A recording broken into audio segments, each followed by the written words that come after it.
Gubernur Aceh Muzakir Manaf menanggapi santai tindakan Gubernur Sumatera Utara Bobi Nasution yang merazia kendaraan berplat BL asal Aceh di perbatasan kedua provinsi.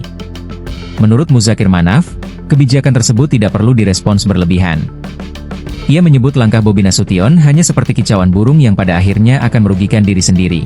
Pernyataan itu disampaikannya saat memberi pendapat akhir terhadap rancangan Hanun Aceh tentang perubahan anggaran pendapatan dan belanja Aceh tahun anggaran 2025 di ruang serbaguna DPRA, Senin, 29 September 2025, sore.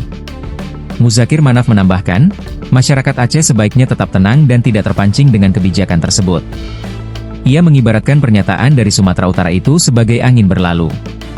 Kendati demikian, Muzakir Manaf mengingatkan agar masyarakat Aceh tetap waspada jika kebijakan itu sampai merugikan secara langsung.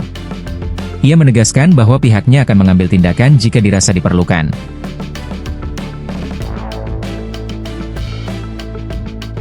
Download Tribun X sekarang, menghadirkan lokal menjadi Indonesia.